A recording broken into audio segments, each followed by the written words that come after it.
Usually, Parashat Behar and Bechukotai are read together. This year, because it's a Jewish leap year, Behar and Bechukotai are separate. And it's good that they're separate because there's a lot of information in each one of the parashiot. It's interesting how in Parashat Behar, in the very beginning, we're introduced to a concept of a sabbatical. Sabbatical meaning the seventh year. We're used to having holidays every year, once a year. We're used to dealing with 1 year at a time. And here we're having a brand new concept called Shemitah, the sabbatical year that happens once every 7 years. Plus we will be introduced to an additional concept called Yovel, the Jubilee year. The 50th year, after 7 Shemitot, after 7 cycles of a sabbatical year, we will have something called Yovel. And what's unique about these years, whether it's the sabbatical or the Yovel, is that they're sanctified. And I thought, as I was coming here, that of course there are no coincidences how in the previous Parasha and Parashat Emor, we were talking about Inyanei Shel Kedusha, concepts dealing with holiness, how the priests have to be careful with their work. After all, they're dealing with a very sacred work. The sacrifices need to be intact, they need to be complete without any blemishes. There's a lot of discussion about the importance of holiness.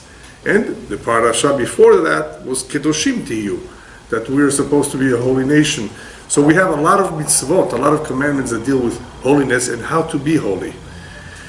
So it follows perhaps that here we're being told to sanctify, lekadesh, it's Shnat HaShevi'it, Shnat HaShemitah, and the Shnat of Yovel, to sanctify them. So it's interesting how we're talking about something unique about these years that make it holy. The mitzvah Shemitah, by the way, is a very difficult mitzvah in a sense, because for those of you who've had a chance to learn a little bit about it, it involves abstaining from work for an entire year, physical work involved in the field. We're not talking about the abstaining from work for 1 day, Shabbat. Certain categories of work, certain functions are prohibited so that we should be able to experience Shabbat properly. Here we're told, in order for you to gain what there is to gain from this mitzvah of Shemitah, you're not going to do any field work for an entire year. And that's very challenging because our parnasah, especially in those days, our livelihood for an agricultural society depended heavily on working in the field, cultivating the field. So how is it that God is going to command the Jew to commit financial suicide in a sense? No work? So this is a very interesting mitzvah, but it's very, very unique. Unique because of all the special qualities, segulot, the various things that we will gain as individuals from observing properly this mitzvah. It's a segulah that we have no idea how powerful, how special it is if we were to observe it properly. So we'll go through a little bit of what's involved in observing this mitzvah. There are many, many details, and we're not going to go through all the details, but just what exactly is that the Torah wants of us. What is it exactly that we're going to accomplish by not working in the field for an entire year? Well, the closest thing to Shemitah is Shabbat, right? Shabbat is Shabbat v'nafash. We rest. Hashem stopped creating the world after 6 days. He rested. So we're told Shabbat is a reminder of creation. It reminds us that HaKadosh Baruch Hu created the world in a number of days. Those were the days of Asiyah, days of action. This is the world of Asiyah. This is where we act, we perform. And this happens during 6 days. On the 7th day, Hashem says, thank you. I don't want you to work. I didn't work. So take a rest and focus on something completely different that you have during the 6 days. What could that something be? Focus on our relationship, focus on your family, focus on that which is spiritual, not physical. After all, remember what I told you in Bereshit, Beze'ata pecha tochal lechem. That was a curse. You will have to work hard to earn a living. You will sweat. But that kilala, that curse, I guess we can call it a curse of sorts, that was only meant for 6 days. And if you want to know why 6 days, well, 6 days has something to do with this world of Asiyah that will last for 6,000 years. So 6 represents the 6 corners that we see in the physical world, north, south, east, west, up and down. It represents basically this world, and they say that is the idea behind the Magen David. Also 6 corners, everything about this physical world. But there's a spiritual dimension that many people do not experience, do not know about, and that is only experienced, for the most part, on Shabbat. It can be experienced during the week too, but during the week, because of our physical needs, because of our work, because of our immersion in physicality, we are not in contact, not in touch with the spiritual world. But it's still there. On Shabbat, it is possible to tap onto that spiritual dimension as long as we observe the mitzvot properly. Hashem says, I have a recipe for you. On Shabbat, you will be able to feel something different than the rest of the week, as long as you observe the mitzvot properly. Plus, don't forget that Shabbat is not a cursed day, it's a blessed day. It's so blessed that the Zohar says that all the blessing of the week comes from Shabbat. A lot of people have complained to me that they think somebody put witchcraft on them. And because of that, because of Kishuf, they don't have a Parasha. They're struggling. They can't make ends meet. Somebody hung a black cat, they told me, or something else, and that's what's causing them to have a hard time. And I told them, wait, let's begin with Shabbat. Are you keeping Shabbat properly? They said, no. Shabbat is our best day, Rabbi. That's when we make most of our money. He says, that's where your problems begin. Likrat Shabbat lechu v'nelecha kehi mekor beracha. We say it in the prayers. Shabbat is the source of blessings. You're throwing your blessing away. Yeah, but what about all those other people who work on Shabbat and make millions? That's a whole different story. It's a lecture for another time. How is it possible that Hashem should bless, even though it's not a real blessing? How should He, why should He allow other people to prosper when they're going against His will? But at least if things are not going well, that's the place to begin. Make sure that your Shabbat is done properly, so you should be blessed, B'ezrat Hashem, for the following week. So in the same way Shabbat is a spiritual day where there is no curse, the sabbatical year was intended to be a year that is very, very spiritual in nature, where the Jew can connect with God, especially those who have not done so enough. They've been busy. Imagine working a whole day from the morning till the evening. If you don't know what it's like, go to a kibbutz, where they still do that. And you'll get an idea of how difficult it is. Even though today we have tractors and we have machinery, it's not easy. So first thing to remember is that Shabbat is not a time that we experience the kilala, the original curse. A lot of people for some reason do not know that, and they say, well, I want to curse 7 days a week. And not enough that I have 6 days, they want to work the 7th day too. What a shame. Life is not only about work. There are other more important things. But people think that that's what life is all about if they're immersed in physicality. And they don't even know what spirituality is. So Hashem says, I'm going to do you a favor. After all, every mitzvah is a favor. I'm going to introduce to you an entire year of an antibiotics that is very powerful. Not once a week, not once a month, right? Once every 7 years, fine. But it's going to be for an entire year. 365 days. It's going to be a powerful medicine that hopefully will teach you and will ingrain in you some very important concepts that you may be oblivious to. Oblivious only because you've been working so hard and you think that that's what it's all about. Life is about work. You got to make money. You got to save money. And of course, this is true. Life is about making money and about saving money, but that's not the ikar. That's not the most important thing. So what does Shemitah do for us? Number one, it liberates us. Zemeshachrer. It liberates us from dependency on the land. In other words, we shouldn't think that we're dependent on this. This is what we need to do. This is all we have. No. You're going to be liberated from that type of thinking. It's the wrong way of thinking. The dependency that people have on their parnasah is so strong that sometimes people are willing to steal from others, and to do all kinds of illegal things only because they think they need this. So Hashem says, I'm going to teach you that you don't have to depend on this. You have to depend on me. And once you develop that dependency on me, you will realize that it wasn't your PhD and your profession that brought you the Parasha. You will realize that what brought you your livelihood was me.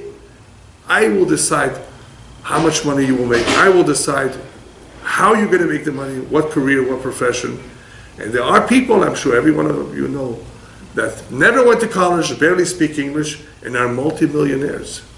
And there are people who know English very well and who have gone to college and have a master's or a PhD, and they're having a hard time. So, where is the Parasha from? It's from Shamayim. It's Mazal. The Mazal, of course, has been established by Shamayim, by heaven. So, remember, it's not going to be because you applied yourself so hard, you worked so hard, and you made so much money, and you saved all this money.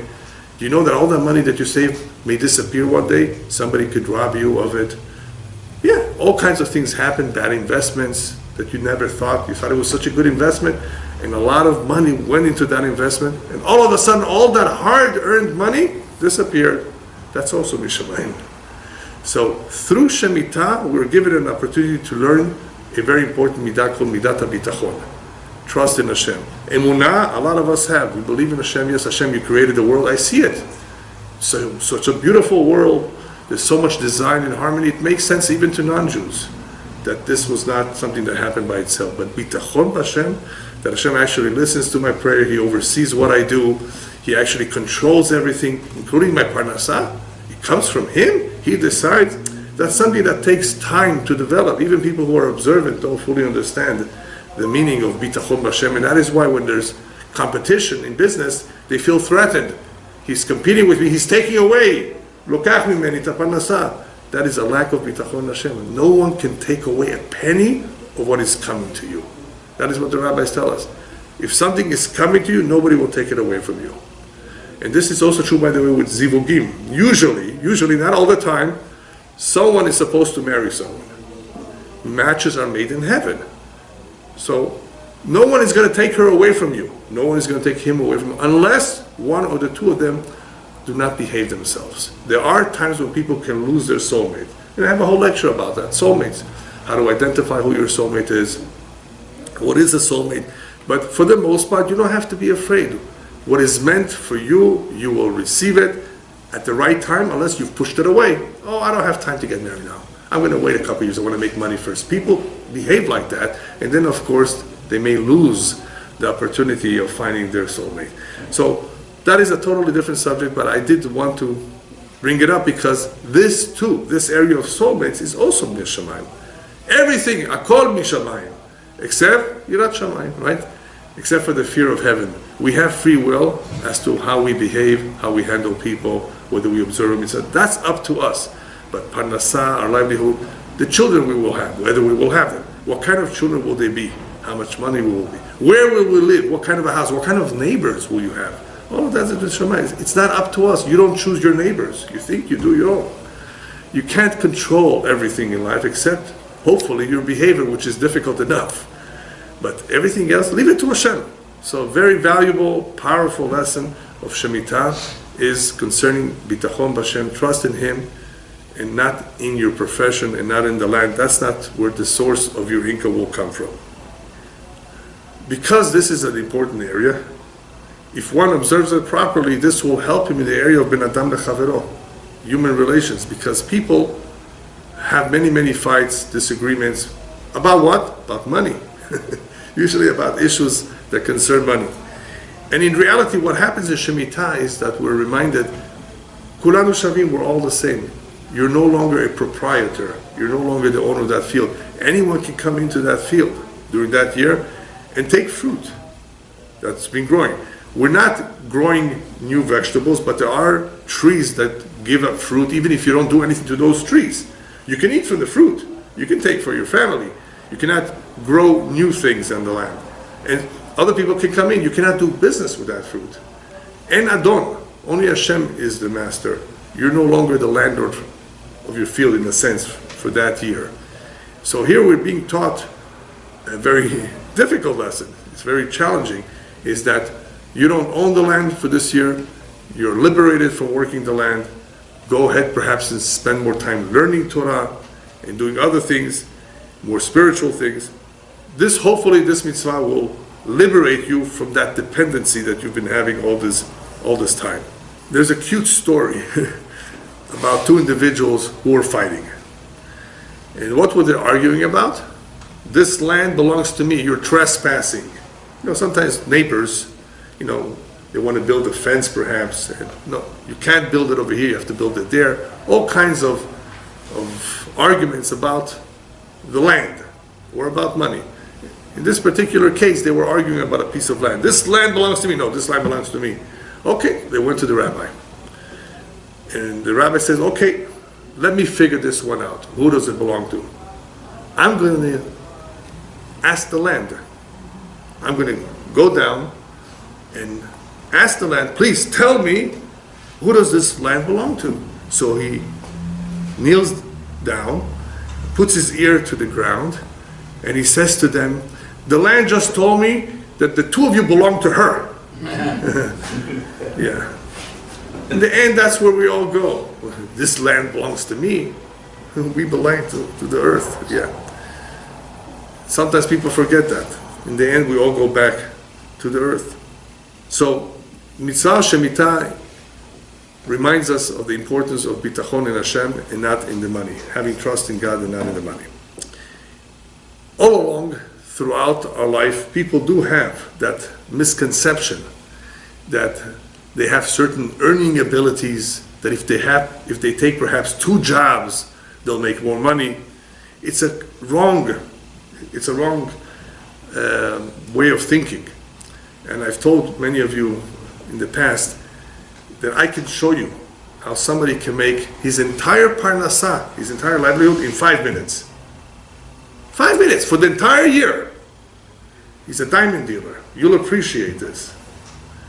I have a 12-carat diamond, not me. Someone has a 12-carat diamond that is clean and is canary color. You like that one? How much is it worth? Very expensive.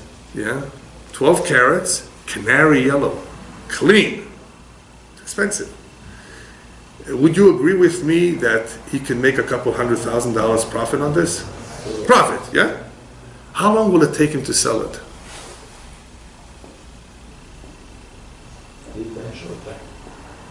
It depends, right? It could be 5 minutes if the right buyer comes. It could be several months if the buyer is not there, right? 5 minutes. In 5 minutes, he can make his parnasah for the whole year. Does he still have to work after he sold this diamond? After he sold it, does he still have to work that year? I don't think so. If he chooses not to, I think he can pay his bills, unless he has a big mansion and a lot of taxes to pay. But in 5 minutes, he could have made his entire parnasah, where other people have to work every single day of the year to pay their bills. What happened here? Parnasah is B'dei Shamayim. It's all from heaven. But people think that it's through their effort that they're going to earn a living. It's not so. Shemitah, because it's the 7th year, what's so special about 7? 7 is a holy number. We're talking about sanctifying the year. We're not just sanctifying a year, we're sanctifying the 7th year. The 7 is special. 7 is holy. Shabbat. 6 represents this world, and 7 represents the next world. Olam haba, the world to come. It's a more spiritual world. So by observing the 7th year, we're reminded that this is what we should focus on. We should focus on the world to come. We should focus on life after death. Not just on this physical, transitory world or life that goes by very quickly. This is not the ikar. You want to build yourself a mansion? Might as well build it upstairs with your mitzvot and with your good deeds. Not here. No, I've known people when I used to work as an assessor to appraise homes. 25,000 square foot with a bowling alley, a theater, tennis courts. It took several years to build. Spent a lot of time and effort, the couple spent a lot of time and effort in all the detail. Which tiles, you can't imagine what they did. And guess what happened after a couple years? They got divorced. So much thinking, so much planning, so much money and effort. And then they get divorced. What for? This is where you build your mansion, your dream house. But people think that this is where everything happens, but it's not true. So the Jew is being reminded, it's to your benefit. This is where you need to focus. You're going to focus now on the seventh millennium. You're going to focus on the world to come. You're going to focus on life after death. In other words, you're going to hopefully engage in activities that will help you get there. It will help you build your mansion there. Not here. Not in the work, in the field, and in potatoes and tomatoes. This is not what's important. Again, this is all happening in the 7th year. A Jew is being reminded, you're going to stop working for an entire year. But wait a minute. I didn't answer the question, what's going to happen to the bills on the 7th year? Who's going to pay for them? So the Torah tells us in this parasha, I'm not going through every single verse in all the detail, but that if you observe properly this mitzvah, you will have triple, not double, triple on the 6th year. So you should have for the 6th, you will be provided for the 7th, where you're not working, and a little bit for the 8th, when you begin to work the field again, before you harvest the new crop. So the Torah makes a promise. That's an incredible promise. Moshe could not make such a promise. Can any human being make you that promise? Don't work for a year and I promise you, you get triple the year before. It's impossible. No human being can make that promise. So what do we learn from this? Not only bitachon in Hashem, an additional important concept. And what is that?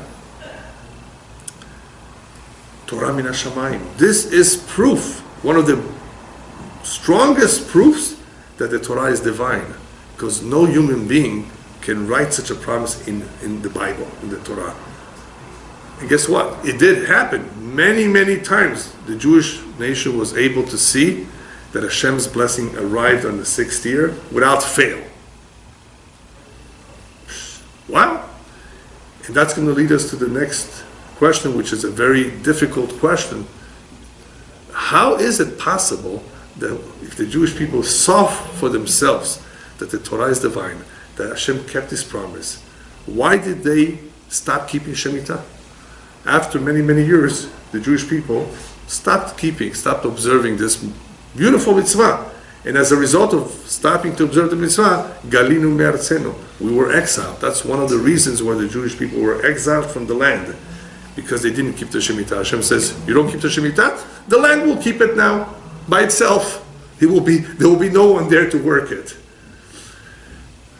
But the big question is, why did they stop observing it? They saw the miracles. This is a powerful mitzvah, that if you just do it right, you will see a miracle, an open miracle. You'll be blessed with 3 years.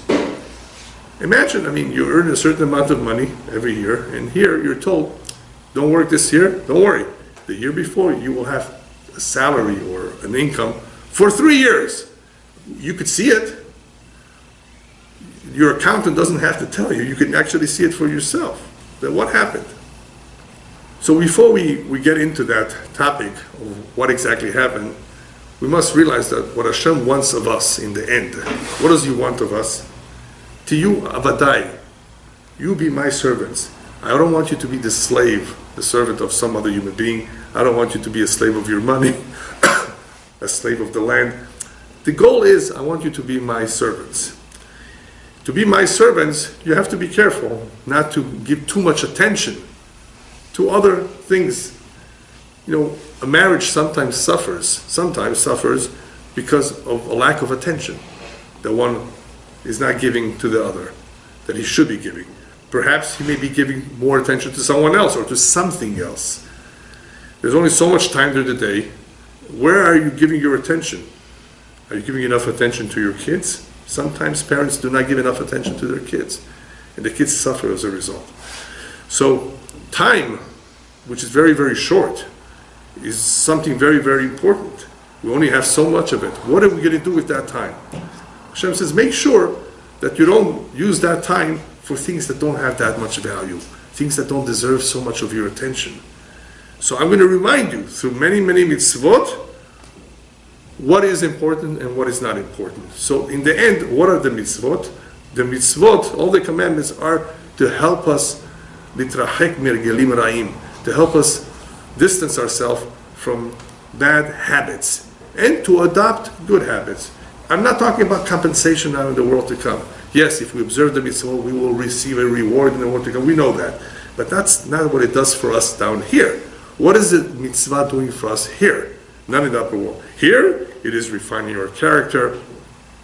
It is allowing cohesion between Jews, hopefully, that they should be united and help each other and care for each other. It is helping transmit the tradition to the future generation. This infrastructure, I guess, the system of laws is very, very important, because if one is missing, it's like a very big machine missing a part. It will not work well. Simply will not work. And if it does not work well, whatever it was supposed to produce, it may not produce.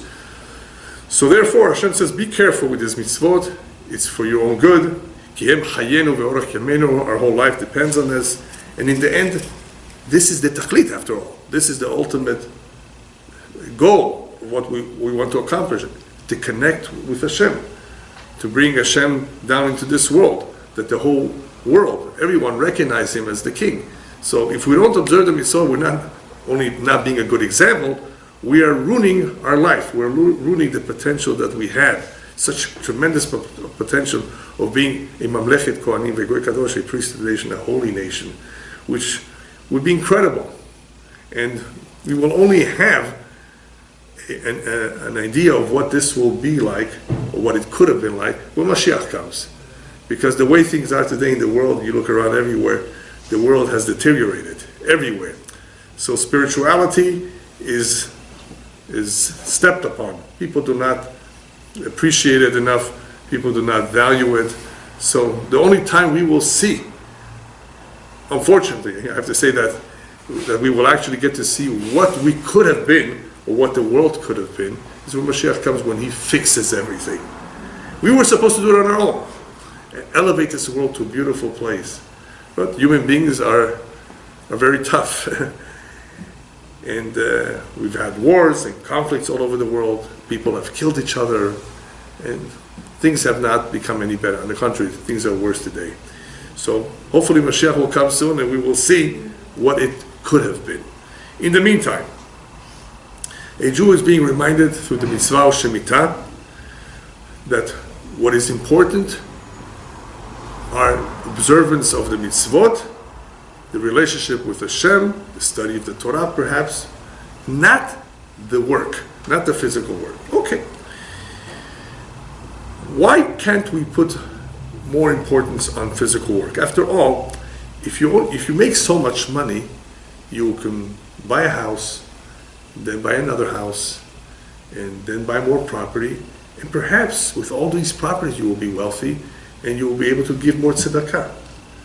Remember, the brain is a very powerful attorney, and it could think up of all sorts of ideas, and this somewhat makes sense. Well, so what's wrong with all of that, with that kind of thinking? Yes, we know by now that that's not the tachlit, that's not the goal. But why look down on it? Why minimize it?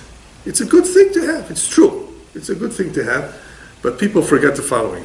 There was once an advisor to the king, a Jewish advisor, who was very, very well liked by the king. He was very intelligent, gave good advice, and the king liked him. He had a very good relationship with him. But as you know, many, many times it happened in our history that others were jealous.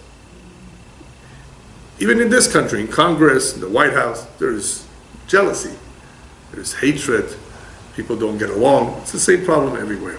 So this Jewish advisor had enemies, jealous. They perhaps wanted the position. They didn't like that the king was so friendly to him.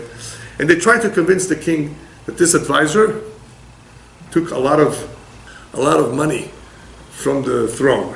In other words, he enriched himself with your money. In other words, he illegally took a lot for himself. And he did not tell you about it. You don't even know. And it's true that he was very, very wealthy. He was very well-to-do. But they were saying that he made all that money through illegal activities in the kingdom. They were never able to convince the king, but they talked about it so much that the king says, fine, I'm going to figure this out. I'm going to look into it. So he calls the advisor and says, listen, please, in the next 3 days, do me a favor. I want an accounting of everything that you own. All the properties, everything that you have, all the bank accounts and everything. I give you a few days. Please do me a favor, it's important. All right?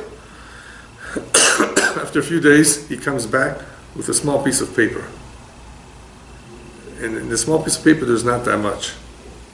And the king looks at it and says, please, don't lie to me, because you're going to make me very upset. I myself know you have a lot more than this. What's this? I know you have a lot more than this, he says, Your Honor, I didn't write on this piece of paper all the real estate and all the money and the gold and the jewelry that I have. Because that I have today, tomorrow somebody can take it away from me. That does not really belong to me. You asked me what I really, really have, my real rechush.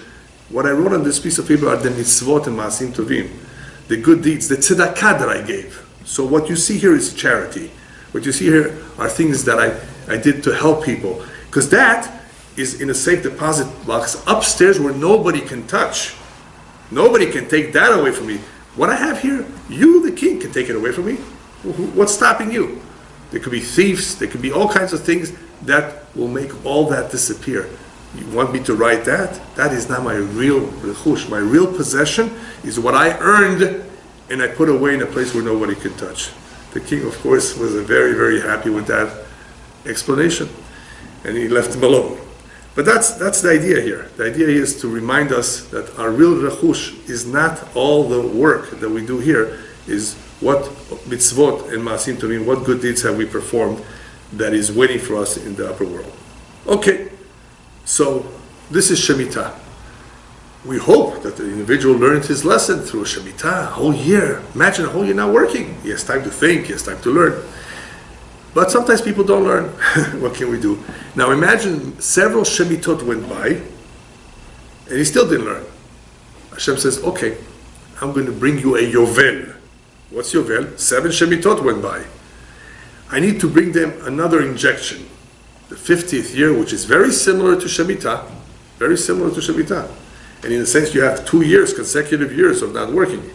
The Jubilee year is very similar. No work. It's a holy year. No work in the 50th year. But what's so unique about the 50th year?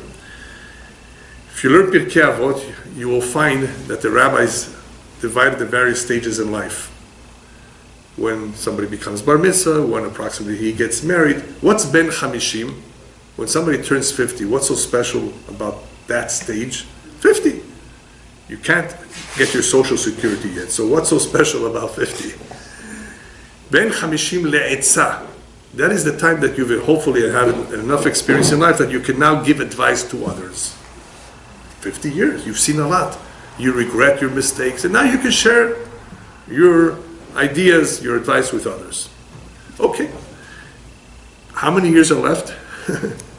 Well, Yemei Shenotenu 70 Shana. They average 70 years. So you don't have that much time left. So after 50, really the clock is ticking. The clock is ticking.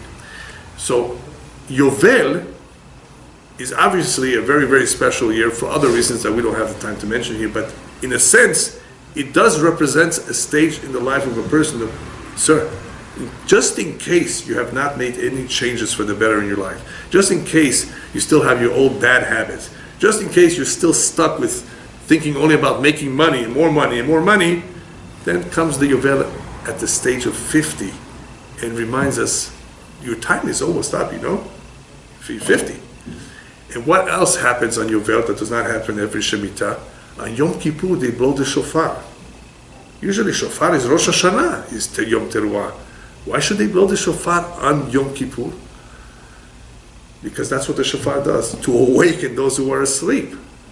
We're going to awaken you right now. Time is almost up. You better do something. Time for cheshbon nefesh. Time to make an accounting of what you've done and what there's still to do. Perhaps you've been doing the wrong things. After all, we all agree that time is very valuable. It's the most precious asset we have, but there's only so much of it. So Yovel comes as a very, very strong reminder. Your time is almost up. I tell people, that we all know what a calendar is like. We see our daily schedule, we see our monthly schedule perhaps. We can see an entire calendar of the entire year, more or less, and figure out what we want to do this month and that month, what's going to be there and what's going to be here. But no one has a calendar for his entire lifetime. Such a calendar does not exist. So what should be done?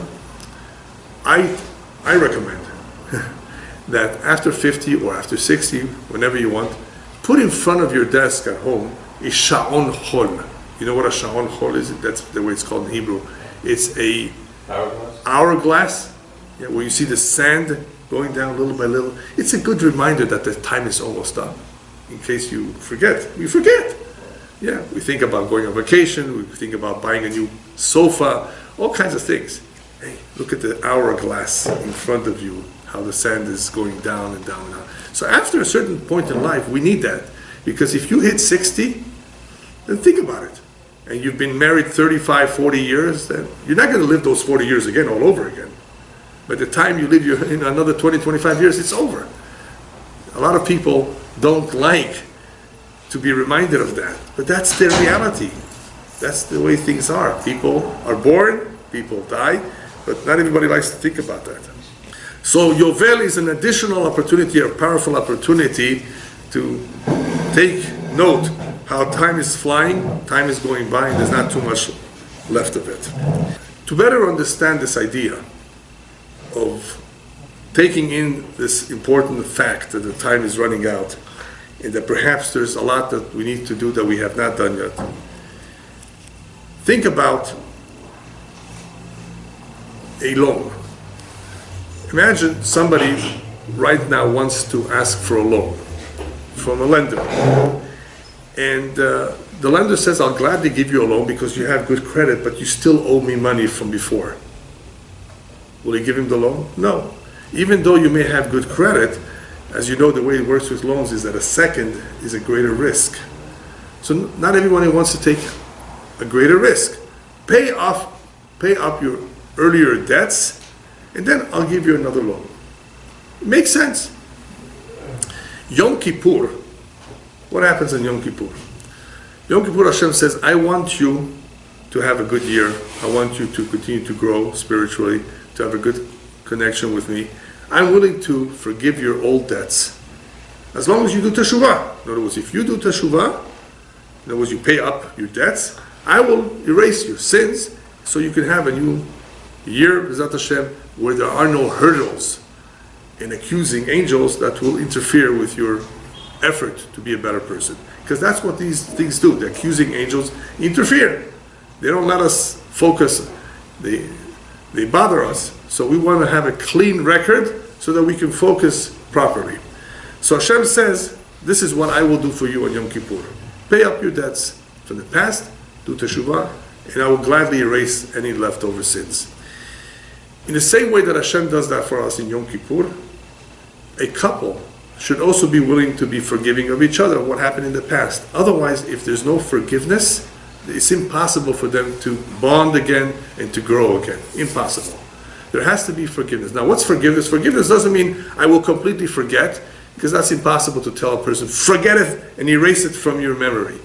To forgive means to understand that we're human, and therefore, because we're only human, we need to be tolerant with other people who sometimes make mistakes, who are sometimes wrong, and hopefully those mistakes will not repeat themselves. That's what forgiving means. In other words, forgiving means not to allow past mistakes to control us. That's it, because of this mistake, that's it. I don't want anything to do with you, or the relationship continues to be sour. We must realize that as long as people really want to cooperate, just they may have a weakness. They're a little lazy, or sometimes they talk back. They don't really mean it. Men and women do not know each other well enough to realize that they're so different. A woman needs to know, for example, that she should be careful not to ask her husband to do something when he's hungry, or when he's coming home from work and he's tired. There are certain times that a man is very, very sensitive to any criticism, or any comment that is not in its place. you're never here to help me with the kids. He's just come home from a long day. There's a lot of misunderstandings because of the nature of the two are so different. Therefore, people have to really get the best guidance if they really want to succeed. Otherwise, they will continuously make the same mistakes over and over again in yelling at each other and complaining to each other, not realizing that each one looks at life from a different perspective. Each one has different things that they value. And the trick to get along is knowing each other, knowing the differences between them, and realizing, it's not coming from the fact that she's upset or nervous. She's just a perfectionist or so clean and demands certain things. It's not because she's bad. In other words, it could be very possibly that we're misinterpreting a person's actions. So I just wanted to add this little idea here that as a result of people being so different, husband and wife who are meant to be together for the rest of their life, they have more of a responsibility to learn about each other than people who are not related or are not married to each other. And even then, with others, we also have to be careful, but the more so in a marriage, when you're living under the same roof, try to figure out where the problem lies and ask yourself, is this really important to argue about? Should I make a big fuss about this? This is something so minor. Okay, so I overpaid $50. Imagine the wife tells her husband, I could have gotten this for less. You just overpaid by $50. Okay, so I overpaid. In other words, it takes a little bit of courage because the man's ego may have been hurt as a result of that comment. But if we're old enough and mature enough and experienced enough, we realize, I'm not going to make a big fuss. Okay, you're right. You know the famous story where two people came to the rabbi to argue about something, and the rabbi hears one side and says, you're right. He hears the next one. You know what? You're right. They're both right. So the wife overheard the conversation, the wife of the rabbi. Honey, how could they both be right? You're also right. Everybody's right. It's important to be easygoing and flexible because life is so short, and a lot of the issues that cause friction are really so minor and so silly that why destroy the relationship because of that? So in the same way, Yom Kippur, Hashem is willing to forgive us. We're not better than Hashem. We can also forgive and start a new chapter, because if we don't forgive, it's difficult to start, or to continue, I should say, the relationship. It will be with all the scabs, all the wounds. They would not have healed.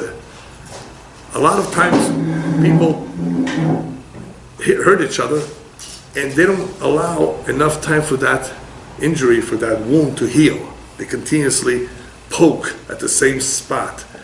Give it time to heal. Give it first time to heal.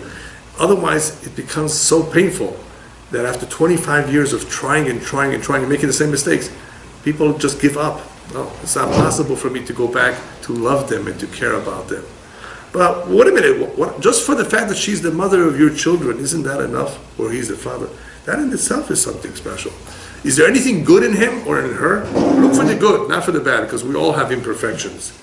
So any good quality, I ask many men who are upset, tell me, is your wife a good cook? She's the best cook. Well, you're a lucky man, so what are you complaining about? In other words, there's already something good. You already have something good. Yeah, but she's a messy and she's this. But look, she's at least a very good cook. How is she with the kids? The best mother. Or how is he with the kids? In other words, there's always something good. I don't know people, I really don't know someone who's bad everywhere, in every single area. They maybe exist, but they're very few. Always look for the good. Maybe this will help a little bit to forgive and forget. So Hashem forgives us and says this Yom Kippur is important for you, but you have to make an effort to do teshuvah. And in the same way, when it comes to human relationships, you need to forgive, otherwise you cannot advance. You need to pay off your debts, right? With the loan, here too, you need to erase any debts or any bad memories that you have from the past. But why am I mentioning all of this? Because we're talking about debts. We're talking about Shemitah and Yovel, when this is a time to begin to think, what do we owe? What have we not accomplished? What are our debts to Hashem? But debts can also be financial debts to people. And it's important that I mention this because a lot of people do not realize that if somebody owes money and he leaves this world, upstairs he will not go to Gan Eden. They will not allow him to enter into his final resting place until he's paid up. There was a recent story in the news of Rabbi Grossman's brother in Israel, famous Rabbi Grossman, who had passed away, the brother. He came in a dream, and this is a righteous man and a learned man, the Talmid Chacham. I owe a few hundred shekel to this guy that I never paid him back. I didn't have time. He passed away. He was going to pay it back. And he asked the person, please go tell my brother to take care of this.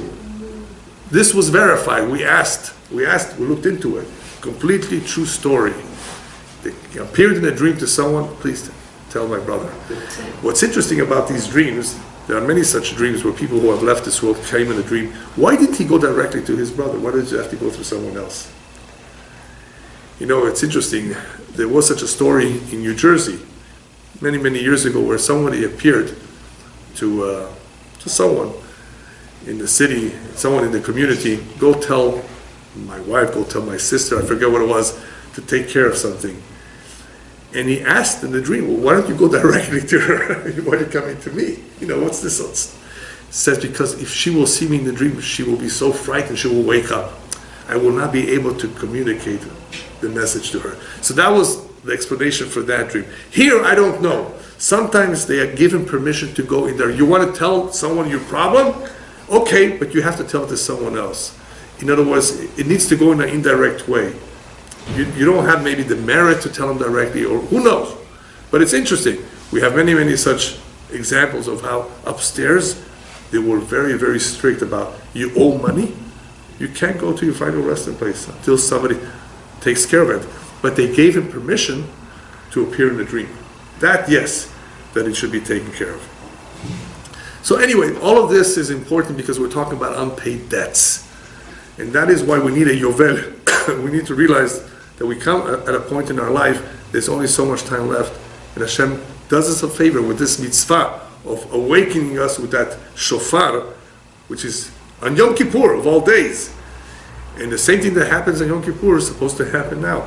Clean up your debts and commit yourself to that which you have not done yet, that which you still have to accomplish. Yovel and Shemitah, therefore, are strong reminders of how life is so temporary and how we should not put too much effort in attaching ourselves to that which doesn't deserve that much attention.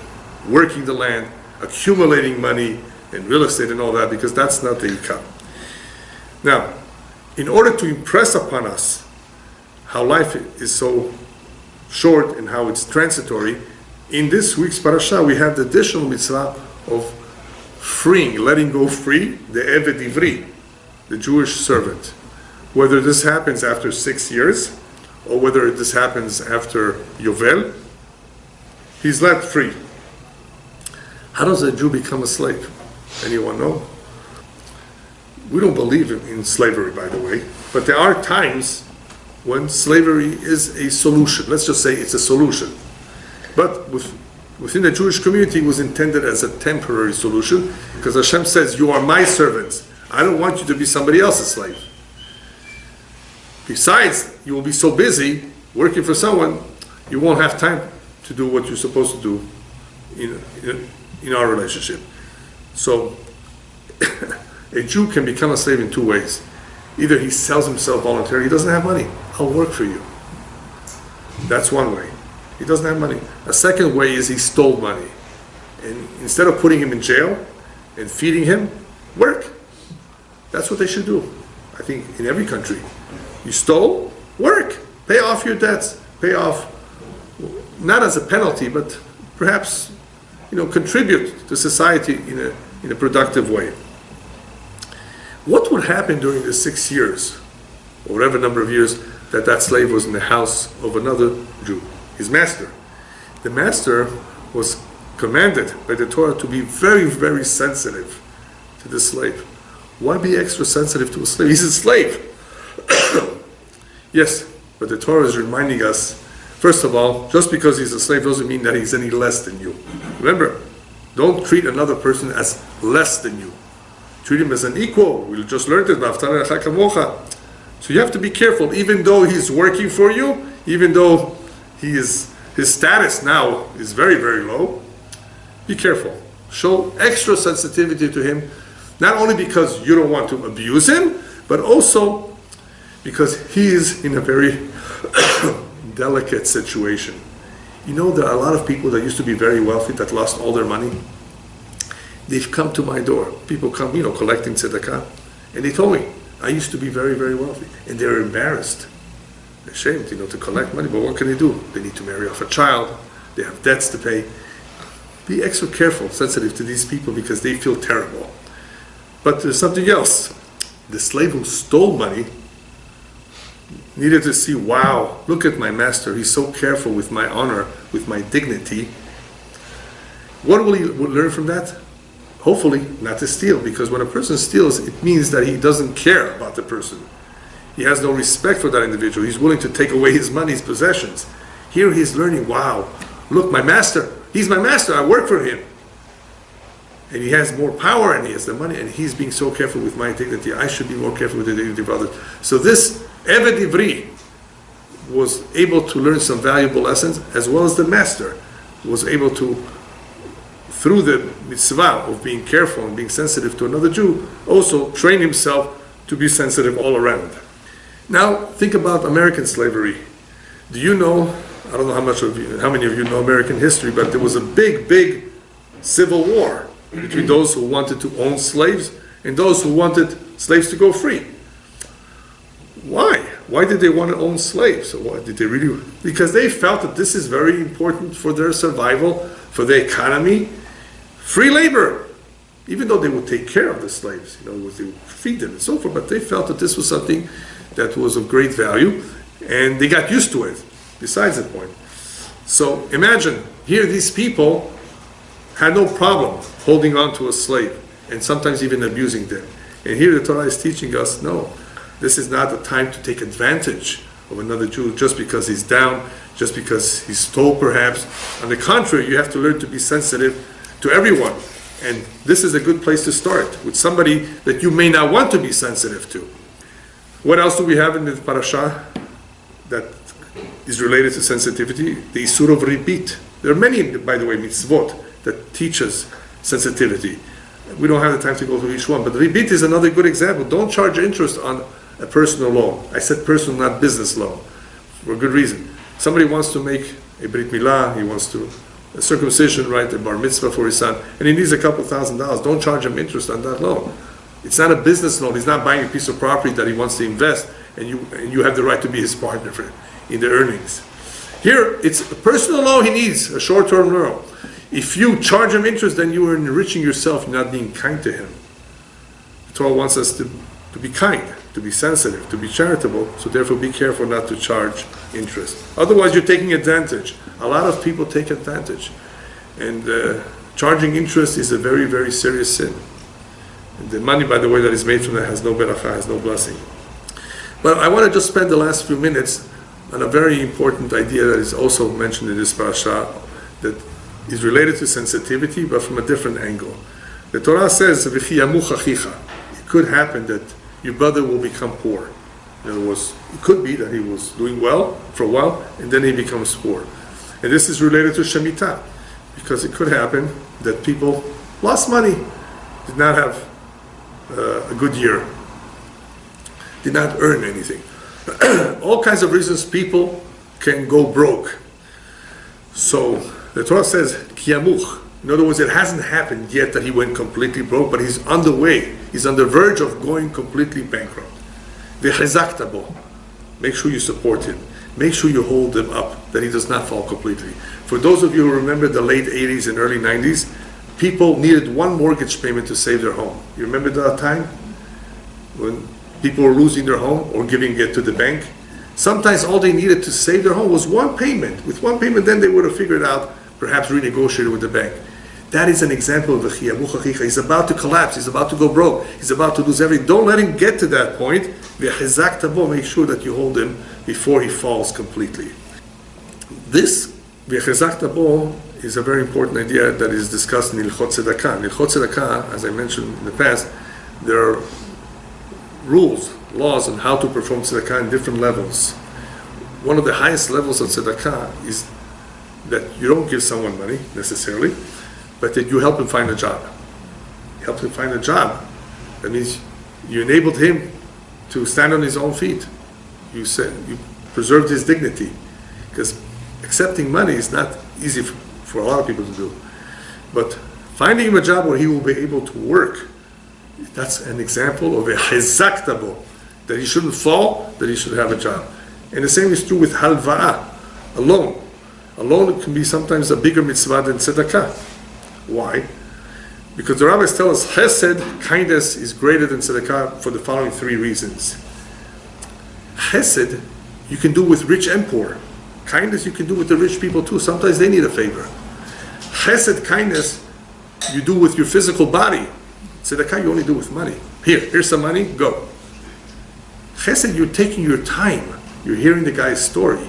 You're helping him with your physical body, perhaps making phone calls for him. And chesed is with hametim ve'achayim. Kindness is done with those who are alive and those who are dead. When we take him to to bury him, we attend his funeral. And tzedakah is only with those who are alive. So you see, chesed is greater than plain tzedakah.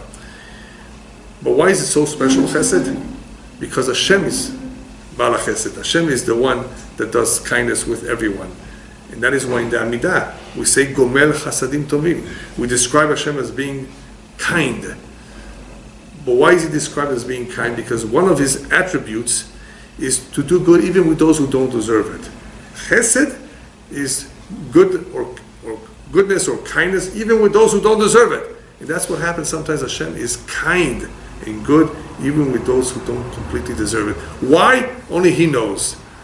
Sometimes people don't deserve it. Sometimes we're upset at people. Sometimes we're not in the mood of helping. You have to realize chesed is not when you're comfortable or when it's easy or when you like the person. Real chesed is when it's a little bit difficult, a little bit painful, a little bit uncomfortable. That is when you see the true colors of a person. If he really is kind, or he's only kind when he feels like it, when he's in the mood. Real kindness is, even if it's painful, you're still kind. So the Torah, through all these mitzvot, wants to ingrain in us the importance of being sensitive, of being kind, of hopefully helping out another individual in his time of need in any way we can. But I wanted to add that the Behazaktabo means something else, something very important. Even though it means to uplift him financially and to help him stand on his own 2 feet, it also means chizuk, encouragement. A lot of people need encouragement these days. They're very depressed, they're very sad. Rabbis tell us if you give charity to someone who needs it, you're blessed with 6 blessings. But if you encourage him and make him feel good and smile to him, you'll get 17 blessings. So the encouragement is greater, has more value than just the money. He needs $100,000. What can your $36 or $54 do for him? A little bit. But your smile, your encouragement, you listened to his story, you took the time, you gave him a glass of water perhaps. Chesed. This is what chesed is. This is a lot more important than the money that you gave him. So imagine you do both. You gave him and you spoke to him and you encouraged him and you calmed him down. It's a tremendous big mitzvah. What do we see from all of this?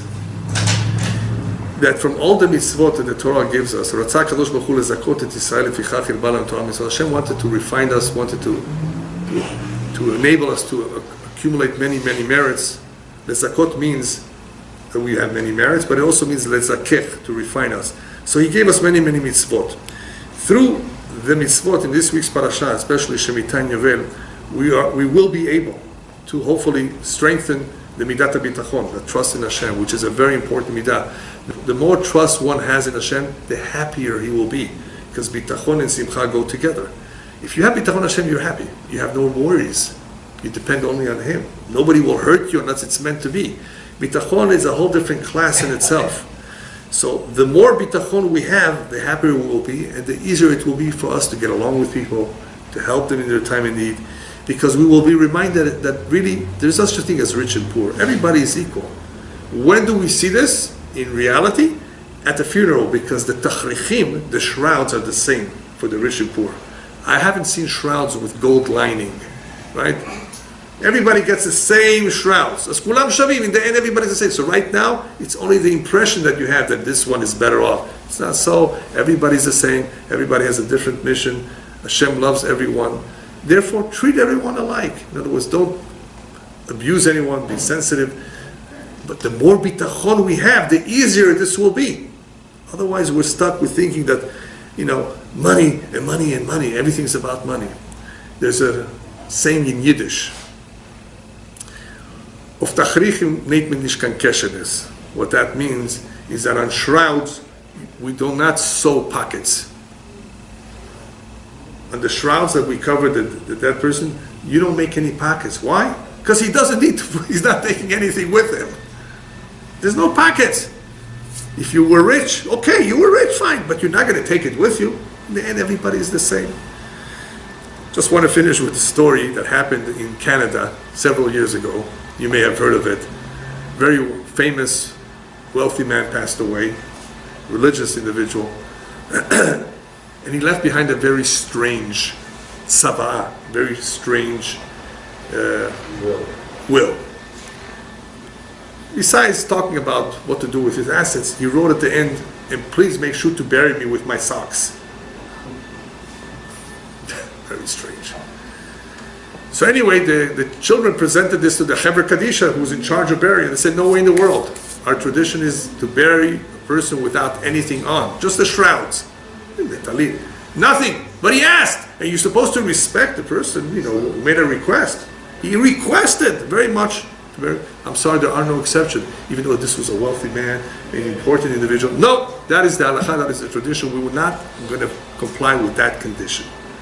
And he was buried without the socks. This man left a letter for his children to be opened during the Shiv'ah, during the 7 days of mourning.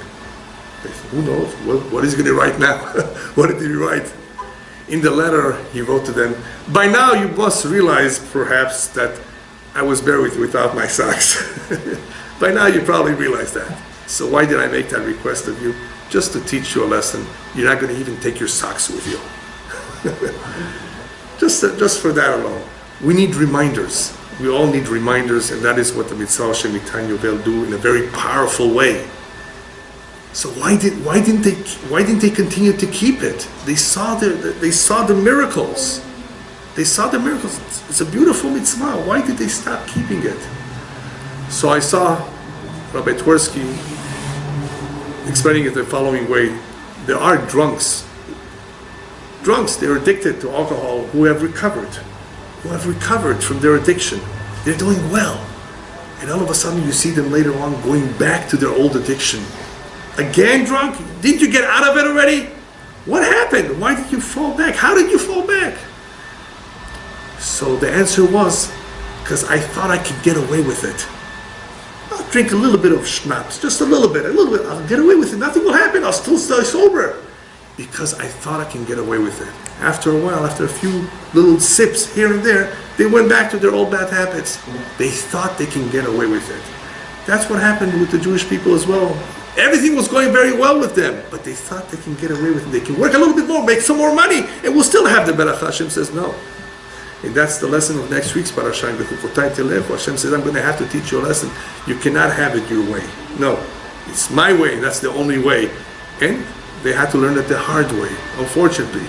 But the good news is that Hashem says, I will open for you arubot hashamayim. I will open for you the windows of the sky. Nonetheless, even today, if you are charitable with maaser, which another time we'll discuss about, tithing, 10%, it is still possible to see miracles even today.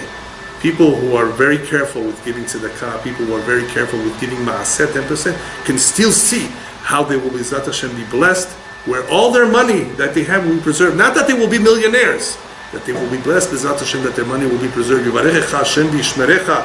What does it mean that Hashem should bless you and protect you? Hashem blesses a lot of people with money, but do they have protection from the thieves? They made all these millions of dollars, but thieves can come take it. May we all be blessed that Yivarechecha Hashem v'yishmerecha, we should be blessed, and we should be able to hold on to the blessing. Amen.